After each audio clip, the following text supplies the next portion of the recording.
I should have known something was off when the guy didn't ask for references. All he needed was someone discreet, respectful, and comfortable with isolation. And honestly, I am all of those things. I've been job hopping since college. Bartender, delivery driver, even 2 months at a mortuary. But this one was different. He found me through a temp agency and offered $5,000 to house sit for a week. Cash, no contract. The house was an old mansion tucked into the hills of rural Vermont. The address didn't show up on GPS. He gave me directions scribbled on the back of a bar napkin. When I asked what I'd be watching, he just said, "The Harlow property. It's been in the family a long time. You'll be alone, but you'll be safe. Just don't go in the basement." That last part was said without a hint of irony. He handed me a single brass key, told me to arrive before sunset, and left before I could ask anything else. The road up to the house wasn't really a road, more like a forgotten trail carved into the woods. My phone lost signal after the first turn, and the forest swallowed all sound like a sponge. When I first saw the place, I actually thought it was beautiful. 3 stories of weathered stone and black wood, perched on a ridge with a view that went on for miles. Ivy crawled up the walls like veins. The windows were dark, not boarded, just watching. I stood on the porch for a few minutes before unlocking the door. The moment I stepped inside, the air changed. Heavier, still. The house didn't smell like dust or rot. It smelled preserved, like the air hadn't changed in decades. Everything inside was antique. Grandfather clocks, velvet drapes, dusty paintings of men and women with blank eyes. Candles in every room, even though the lights worked just fine. I dropped my bag in the study and explored. Every room looked lived in, but untouched. No cobwebs, no damage, everything clean. That should have been my first warning. No house this old stays this perfect, without someone or something taking care of it. The first night was quiet.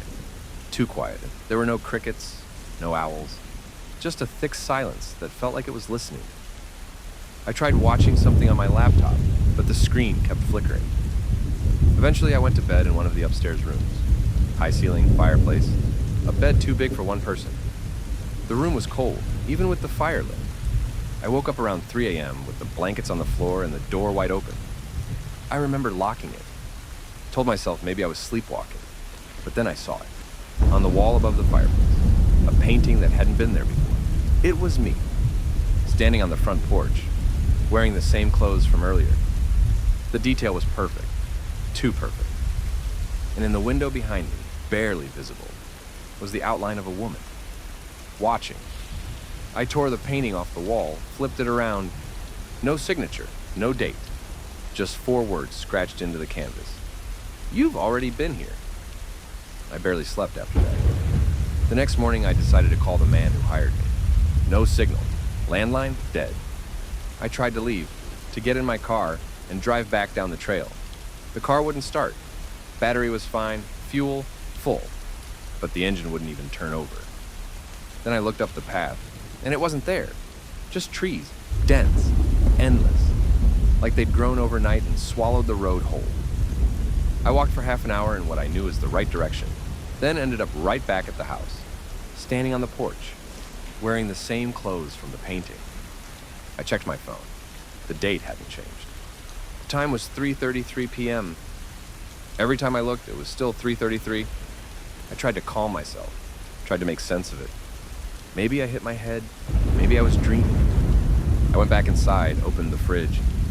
Everything inside was fresh, like someone had just stocked it. But none of the food had labels. Milk in a glass bottle, bread in wax paper, fruit that looked too perfect. I didn't eat, I wasn't hungry, I was being watched. I could feel it. Later that evening, I heard a knock at the front door. I nearly cried, ran to open it. But no one was there, just a package, wrapped in black paper. Inside was another painting. This time, it showed the hallway upstairs, the one outside the bedroom I'd slept in. And again, me, standing at the end of the hallway. This time, looking toward the bedroom, and behind me, the woman again, closer.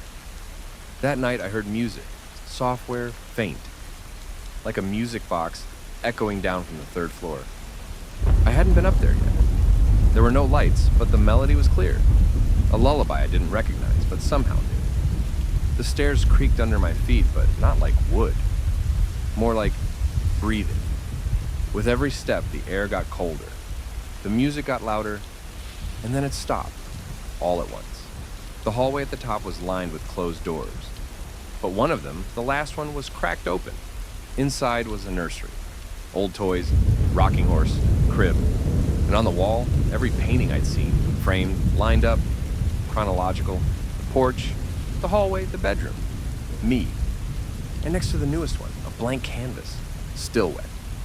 In the corner of the room stood a tall figure, covered in a black veil, not moving. I backed out slowly, didn't breathe until I shut the door. When I looked back at the nursery, the door was gone. Just a blank wall where it had been. It's only been one day, but the house says otherwise. The clocks don't move, the sun doesn't rise, the paintings keep changing. And I found a note in my bag this morning, one I never packed. It was scrawled in my handwriting, "Don't let her paint you." The house added a room. I'm not kidding. Yesterday, across from the study was a coat closet. Small, useless. I remember because I threw my backpack in there when I first arrived. This morning, I opened the same door, and it wasn't a closet anymore. It was a hallway, narrow, dimly lit, and deep. I stared into it for a long time. Long enough to feel the air shift. It was cooler in there, like a cellar. But when I stepped inside, the floor wasn't concrete. It was carpeted, dark red, worn thin in the middle, like it had seen footsteps, a lot of them. The hallway curved slightly left, making it impossible to see where it ended. I glanced back, half expecting the door to be gone. It wasn't. Not yet. I followed the hallway, slowly, counting my steps. 8, 12, 20. Then the smell hit me. Old perfume, the kind grandmothers wear, rosewater or maybe lavender, except underneath it, something else. Wet wood, dirt, decay. By the time I reached the end, I was sweating, even though the air was cold. The hall ended in a wooden door. Simple, no knob. Just a black iron handle and a small plaque, studio. I hesitated. Something about that word made my stomach tighten. Then I opened it. The room was lit by a single bulb hanging from a wire. The walls were lined with paintings, dozens of them, maybe hundreds, all of them, of me. Sleeping, walking, staring, each from a slightly different angle. Some from inside the house, some from outside. One showed me standing in the exact spot I was standing right then. I turned around, no one, no camera. But in the far corner of the room was an easel, and on it, a painting in progress. Unfinished, but clearly me. Sitting in the chair I was now standing next to it, there were brushes, oils, a palette, and a note, folded, plain. My name written across the front, in my handwriting. I opened it. It said, "You've entered too early. Now you'll have to see it the way we did." No signature. No clue who he was. Just those words. And then, I heard the humming again. That music box melody. Except this time it wasn't distant. It was behind me. I turned fast. The hallway was gone. So was the door. Just 4 solid walls. And behind the easel, standing silently, was a woman in a black veil. The same one from the nursery. But now I could see her hands, long fingers, pale, stained with red and black paint.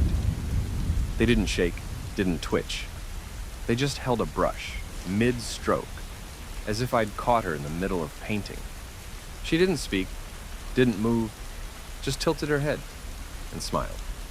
I backed up. The walls didn't budge. I was trapped. I don't remember passing out. One second I was backing away. The next, I was waking up in the study, drenched in sweat, my heart pounding like I'd run for miles. The painting room was gone. The closet was back.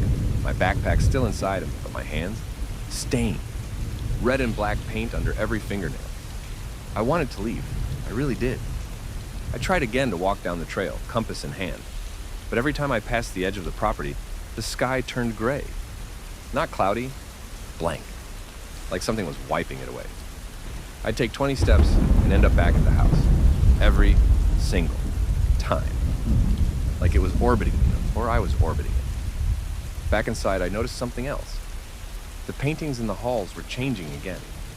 Now they weren't just of me. They were of other people, men, women, a few kids, all different eras, different clothes, all standing in the same places I'd stood. Front porch, study, nursery, same poses, same expressions, and then after each set, another painting. Each one showed them screaming, mouths wide, hands out, and behind them, the woman in the veil, closer and closer each time. I think I'm just the next one. Another canvas in a long collection. And she's waiting to finish mine. But here's what scares me the most. Tonight I heard someone knock on the front door again, just like before. I almost didn't answer it, but I did. And there on the porch was me. Same face, same clothes, same key in his hand. He smiled and said, "I got the job."